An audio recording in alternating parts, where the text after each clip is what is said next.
El 22 de abril de 1943, sobre las aguas cristalinas del Mediterráneo, 27 aviones gigantescos caían envueltos en llamas hacia el mar en cuestión de minutos. Cada uno de estos monstruos voladores medía más de 55 metros de envergadura y transportaba decenas de soldados alemanes que gritaban desesperados mientras sus máquinas se desintegraban en el aire. Los pilotos aliados nunca habían visto nada igual. Eran blancos tan enormes y lentos que dispararles parecía casi injusto. Pero esta masacre no fue el final de la historia del Messerschmitt Me-323, sino apenas el capítulo más sangriento de un proyecto que nació bajo la ambición desmedida del Tercer Reich y terminó convirtiéndose en una trampa mortal para miles de hombres. Todo comenzó en el verano de 1940, cuando los estrategas militares alemanes soñaban con invadir las costas británicas. La Operación León Marino requería transportar tanques, artillería pesada, camiones y batallones completos a través del Canal de la Mancha. Los planadores existentes, como el DFS-230, resultaban ridículamente pequeños para semejante tarea. Estos aparatos apenas podían cargar 1.200 kilogramos de equipo, insuficiente para las necesidades de una invasión masiva. El alto mando exigía algo revolucionario: un avión capaz de transportar un cañón de 88 milímetros junto con su tractor semioruga, o incluso un tanque mediano completo con su tripulación. El 18 de octubre de 1940, las empresas Junkers y Messerschmitt recibieron una orden que parecía imposible: presentar propuestas para un planador de transporte gigantesco en apenas 14 días. La urgencia era absoluta, porque los planes para la invasión de la Unión Soviética ya estaban en marcha y necesitaban estos transportes desesperadamente. Junkers respondió con el JU-322 Mamut, un diseño completamente fabricado en madera que prometía dimensiones colosales. Cuando el prototipo finalmente voló, el desastre fue inmediato y espectacular.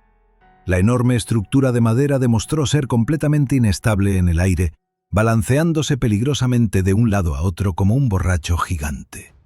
El piloto de pruebas luchó por mantener el control, mientras la aeronave amenazaba con partirse en pedazos.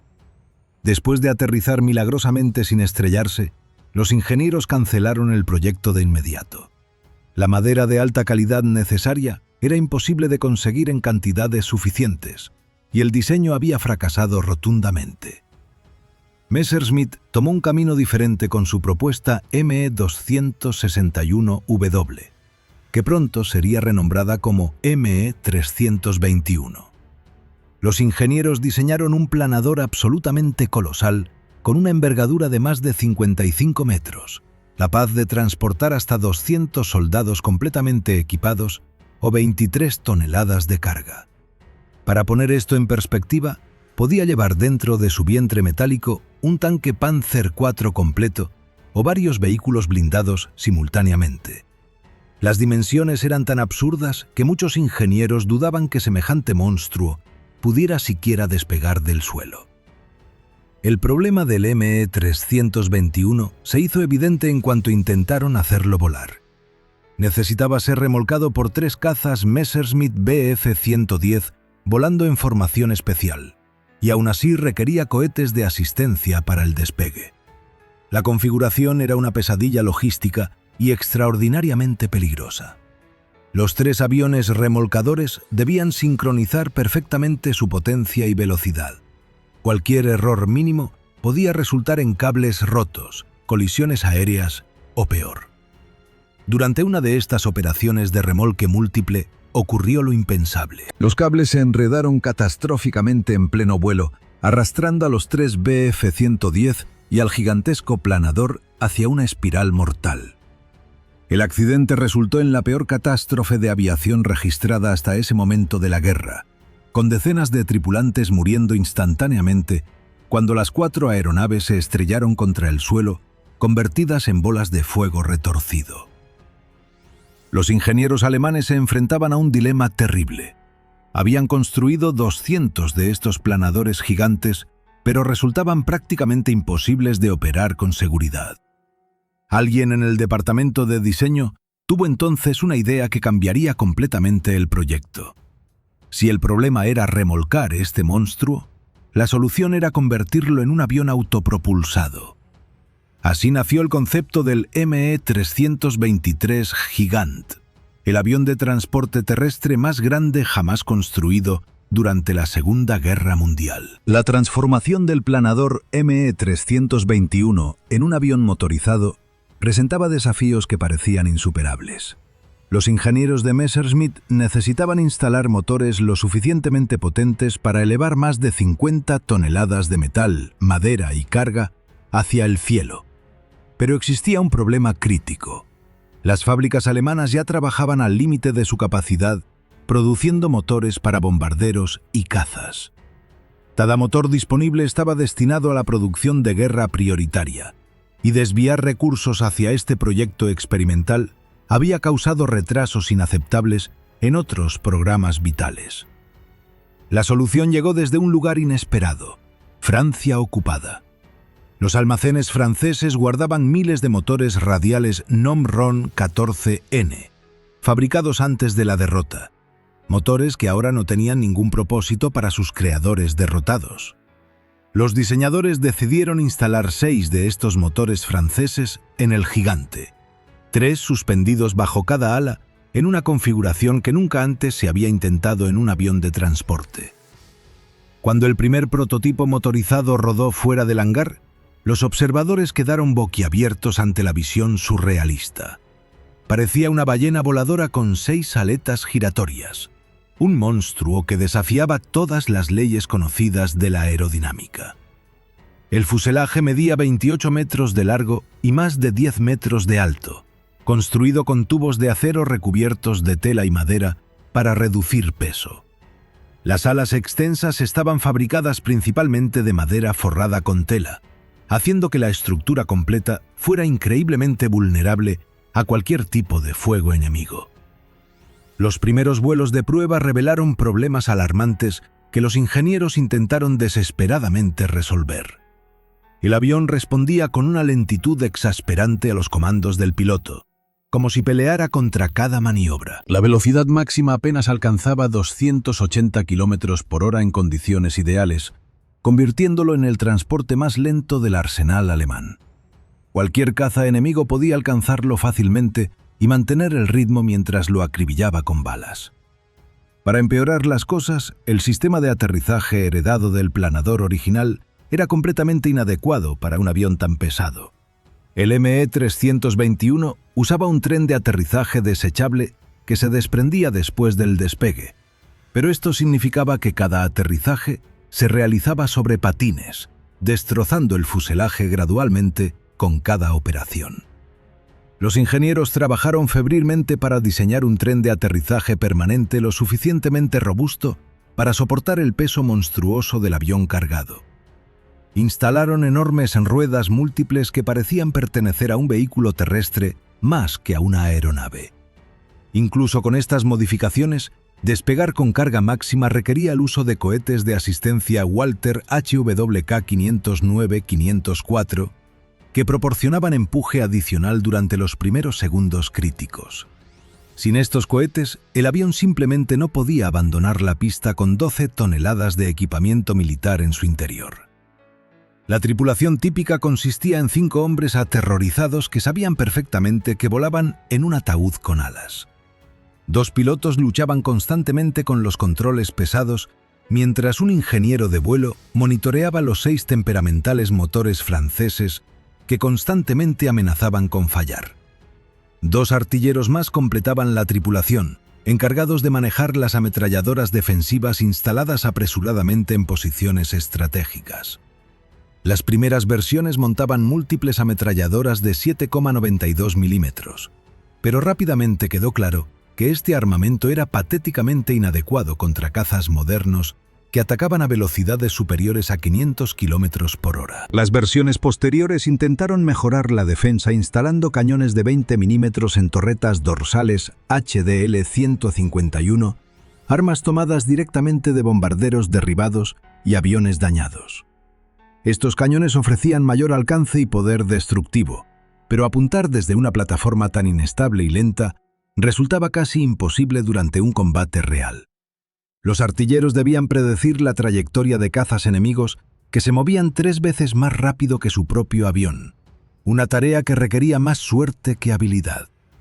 Además, las posiciones de los artilleros estaban completamente expuestas al viento helado y al fuego enemigo, sin apenas protección de blindaje.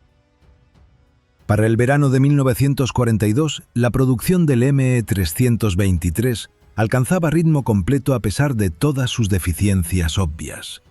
Las cifras exactas permanecen disputadas por los historiadores porque muchos registros de producción se perdieron durante los bombardeos aliados. Pero las estimaciones más confiables sugieren que entre 198 y 210 ejemplares fueron construidos. Muchos de estos surgieron de la conversión de planadores ME-321 existentes que simplemente añadían los 6 motores franceses a fuselajes ya completados. La desesperación alemana por capacidad de transporte superaba cualquier consideración racional sobre la viabilidad del diseño. Septiembre de 1942 marcó el debut operacional del Gigant en el teatro africano, donde la situación del Afrika Korps alemán se deterioraba rápidamente hacia el colapso total. Rommel necesitaba desesperadamente municiones, combustible, repuestos y refuerzos para mantener sus posiciones en Túnez contra las fuerzas británicas y de la Commonwealth que lo presionaban implacablemente desde todos los flancos. Las rutas marítimas tradicionales desde Italia hasta los puertos norteafricanos se habían convertido en cementerios acuáticos donde los convoyes alemanes eran masacrados sistemáticamente por submarinos británicos y bombarderos que operaban desde Malta. Cada barco hundido significaba toneladas de suministros vitales descansando en el fondo del Mediterráneo, junto con cientos de soldados ahogados. La Luftwaffe prometió resolver esta crisis logística mediante un puente aéreo masivo utilizando los nuevos transportes gigantes. Desde bases en Sicilia, los ME-323 comenzaron a cruzar el Mediterráneo cargados hasta los límites estructurales con todo lo imaginable. Un solo vuelo podía transportar más de 300 proyectiles de artillería pesada, o 50 tambores de combustible de aviación, o 25 toneladas de munición para ametralladoras y rifles. Los aviones también evacuaban heridos graves en el viaje de regreso, convirtiendo sus cavernosos interiores en hospitales volantes improvisados donde soldados mutilados gemían de dolor durante las largas horas de vuelo turbulento. Entre noviembre de 1942 y abril de 1943, se estima que aproximadamente 1.200 vuelos fueron completados entre Italia y Túnez. Los números parecen impresionantes en papel. Más de 15.000 toneladas métricas de equipamiento militar alcanzaron los aeródromos del desierto. Los manifiestos de carga documentan más de 300 camiones, más de 200 cañones medianos, más de 300 cañones ligeros y alrededor de 100 vehículos de combate terrestre entregados a las fuerzas alemanas sedientas de recursos. Pero estas estadísticas ocultan una verdad terrible. El costo humano y material de mantener este puente aéreo era absolutamente insostenible. Los pilotos británicos basados en Malta habían identificado rápidamente el punto débil perfecto en la estrategia alemana. Los ME-323 volaban a altitudes bajas para ahorrar combustible, siguiendo rutas predecibles dictadas por la geografía del Mediterráneo. Su velocidad glacial de crucero, alrededor de 218 km por hora, significaba que permanecían expuestos durante horas enteras sobre aguas controladas por el enemigo. Los escuadrones de Spitfire y Hurricane despegaban desde Malta con información precisa sobre horarios y trayectorias, interceptando las formaciones de transportes alemanes con precisión quirúrgica. El tamaño colosal del Gigant, que debería haber sido una ventaja, se convirtió en su condena mortal. Los pilotos de caza aliados describían atacarlos como disparar contra graneros voladores que apenas se movían. Las ráfagas de ametralladora perforaban fácilmente la estructura de madera y tela, destrozando componentes vitales, encendiendo tanques de combustible y matando a las tripulaciones indefensas. Aunque el fuselaje de tubos de acero podía absorber castigo considerable antes de desintegrarse completamente, esto solo prolongaba la agonía de los hombres atrapados dentro, mientras su avión ardía lentamente, cayendo hacia el mar. Los artilleros alemanes en sus torretas expuestas disparaban frenéticamente contra los cazas que pasaban zumbando a velocidades imposibles de seguir. Las ametralladoras de 13 milímetros miligramo 131 rugían desesperadamente, pero rara vez acertaban algo más que aire vacío. Los pilotos británicos simplemente se posicionaban fuera del alcance efectivo de las armas defensivas alemanas. Aceleraban hasta velocidad máxima y atravesaban las formaciones de transportes en pasadas devastadoras que duraban segundos, pero dejaban múltiples gigantes envueltos en llamas, cayendo en espiral mortal. Marzo de 1943 trajo consigo la masacre del Domingo de Ramos, un preludio horroroso de lo que vendría después. Los cazas aliados interceptaron una formación masiva de transportes Junkers Ju-52, protegidos inadecuadamente sobre el Mediterráneo. Entre 123 y 157 aviones fueron aniquilados en combate aéreo, sus restos hundiéndose rápidamente mientras manchas de aceite y escombros flotantes marcaban las tumbas de centenares de hombres. Este desastre debería haber advertido al alto mando alemán sobre la futilidad suicida de continuar los vuelos diurnos sin protección adecuada, pero la desesperación por mantener el Afrika Korps vivo superaba cualquier lógica militar racional. Los comandantes de la Luftwaffe intensificaron las operaciones de transporte incluso cuando las pérdidas se multiplicaban semanalmente. Cada Me-323 derribado representaba no solamente un avión irreemplazable valorado en recursos masivos, sino también 5 tripulantes entrenados muertos o capturados, más docenas de soldados transportados que nunca alcanzarían sus destinos, más toneladas de equipamiento hundido en el fondo marino. La aritmética brutal indicaba claramente que mantener este puente aéreo sangrante consumía más recursos de los que entregaba. Pero Hitler personalmente insistía en reforzar África, rechazando toda recomendación de evacuación estratégica. La mañana del 22 de abril de 1943 amaneció con cielos despejados sobre Sicilia. Condiciones perfectas para volar que pronto se convertirían en la peor pesadilla imaginable para cientos de aviadores alemanes. En los aeródromos sicilianos, las tripulaciones cargaban frenéticamente los Me-323 con tambores de combustible de aviación urgentemente necesarios en Túnez, donde los tanques de Rommel permanecían inmóviles por falta de gasolina. La formación programada incluía más de 100 transportes Junkers Ju-52, acompañados por varias docenas de los gigantes, todos escoltados por 104 cazas de diversos tipos que debían protegerlos durante la travesía del Mediterráneo. El plan de vuelo original establecía una ruta directa pero relativamente segura hacia los aeródromos tunecinos, manteniendo la formación unida bajo el paraguas protector de los cazas de escolta. Sin embargo, cuando la Armada Aérea alcanzó la mitad del trayecto sobre las aguas azules, algo incomprensible sucedió. El líder de la formación de Me-323 ordenó repentinamente un cambio de rumbo hacia Cabo Bon, desviándose significativamente del curso planificado y separándose del grueso del convoy aéreo. Hasta el día de hoy, los historiadores debaten furiosamente por qué se tomó esta decisión fatal. Algunos especulan que el comandante intentaba evitar una zona donde se habían reportado cazas enemigos. Otros creen que simplemente cometió un error de navegación catastrófico bajo el estrés del combate continuo. La consecuencia inmediata de esta separación fue devastadora. La mayoría de los cazas de escolta permanecieron protegiendo a los Junkers Ju-52, dejando solamente 36 Messerschmitt Bf-109 para custodiar a los transportes gigantes desviados. 36 cazas para proteger docenas de blancos enormes y lentos representaba una proporción de defensa ridículamente inadecuada. Los operadores de radar británicos en Malta detectaron inmediatamente la formación separada y reconocieron la oportunidad dorada que se les presentaba. Las salas de operaciones aliadas estallaron en actividad frenética mientras coordinaban un ataque masivo utilizando todos los recursos disponibles en el Mediterráneo central.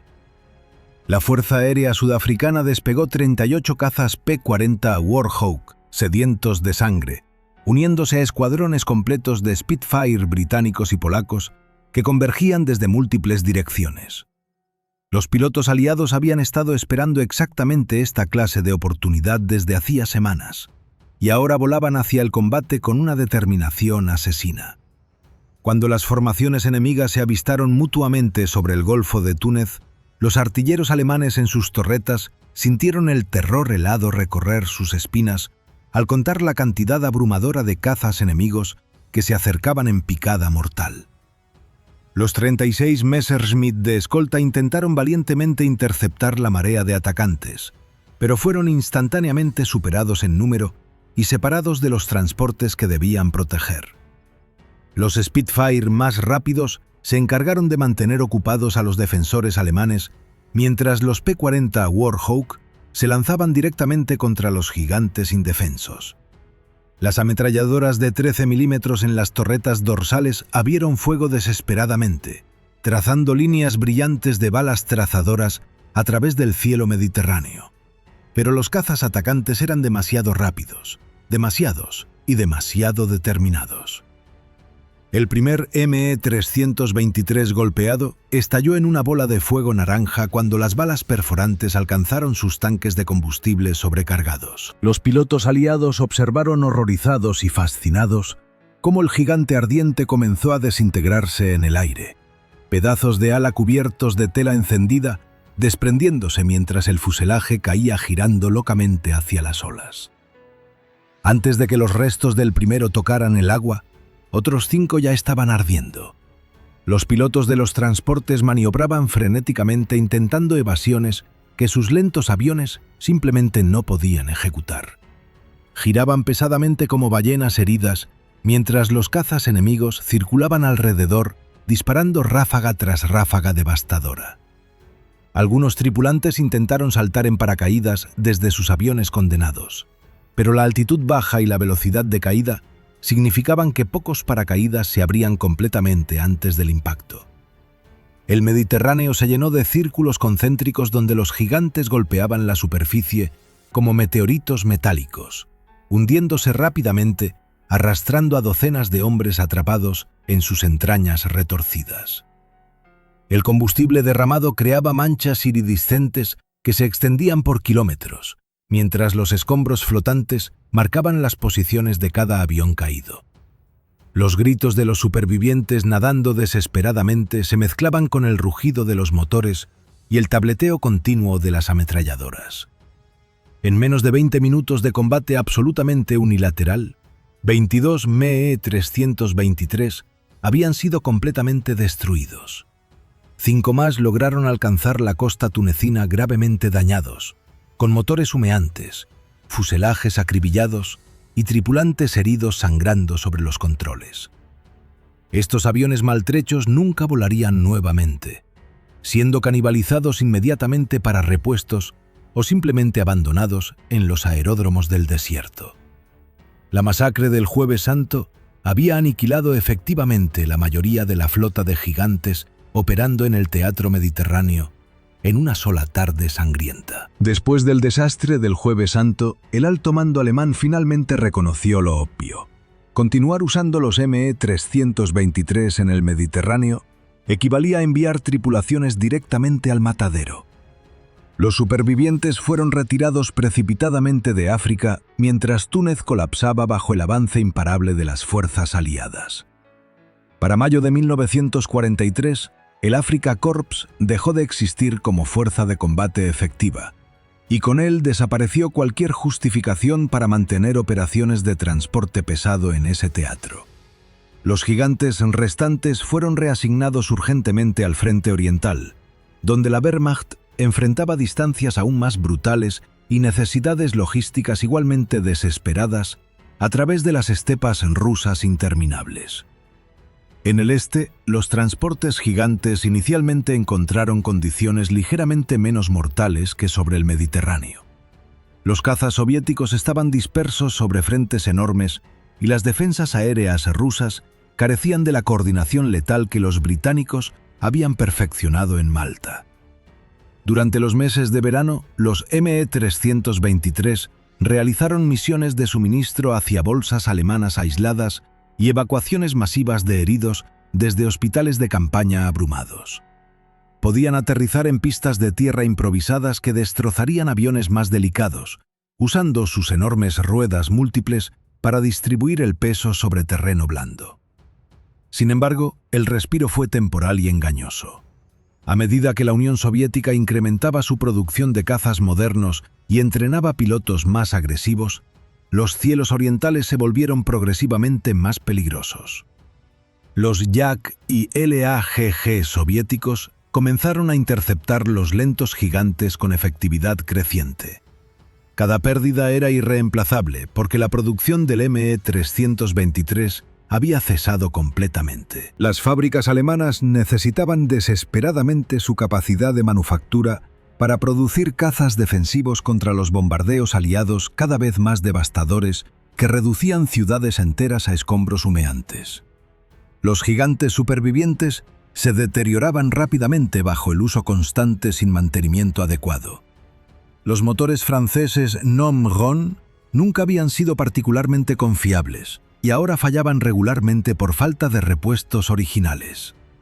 Los mecánicos alemanes improvisaban reparaciones usando piezas incompatibles y soluciones temporales que apenas mantenían los aviones en el aire.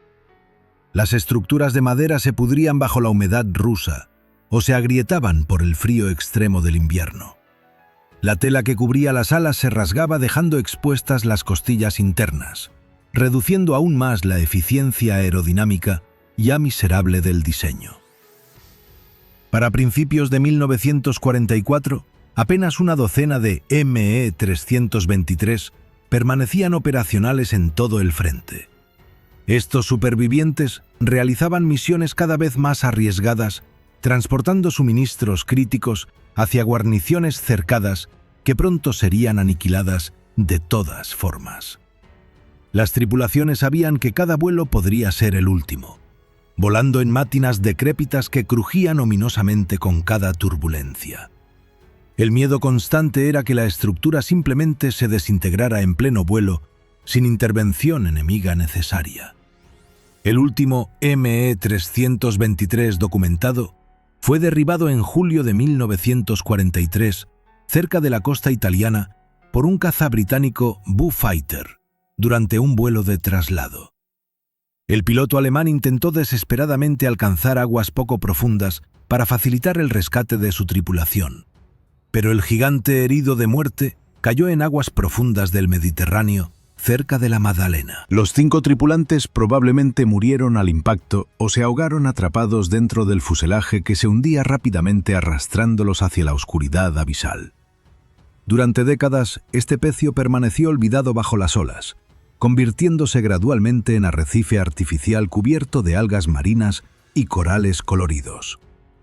En 2012, buzos explorando los fondos marinos cerca de Cerdeña descubrieron los restos corroídos del último gigante. La estructura de tubos de acero todavía era reconocible a pesar de 70 años de deterioro submarino. Los 6 motores franceses yacían medio enterrados en sedimento, sus hélices retorcidas, congeladas para siempre en posiciones grotescas. Peces nadaban a través de lo que alguna vez fue la cabina de vuelo donde 5 hombres lucharon inútilmente por sobrevivir. Este descubrimiento representa el único ejemplar sustancialmente completo que existe del ME-323. Ningún museo en el mundo posee un avión completo, solamente fragmentos dispersos y fotografías descoloridas testimonian la existencia de estos monstruos voladores. La historia del Gigant ilustra perfectamente cómo la ambición desmedida y la desesperación pueden producir máquinas espectacularmente inadecuadas para su propósito. Demasiado lento, demasiado grande, demasiado vulnerable. Cada característica que debería haberlo hecho útil se convirtió en defecto mortal. Miles de hombres murieron tripulando o siendo transportados en aviones que nunca debieron volar operacionalmente. Al final, ni un solo ejemplar sobrevivió la guerra que ayudaron a perder. Si esta historia del coloso condenado te ha fascinado tanto como a mí contarla, demuéstralo dejando tu like para que más personas descubran estos capítulos olvidados de la aviación militar. Comparte en los comentarios qué otro avión extraordinario de la Segunda Guerra Mundial quieres que investigue próximamente. Suscríbete al canal porque cada semana traigo historias igualmente impactantes sobre las máquinas voladoras más increíbles y trágicas que surcaron los cielos del siglo XX. Nos vemos en el próximo episodio donde revelaré secretos aún más sorprendentes de la guerra aérea.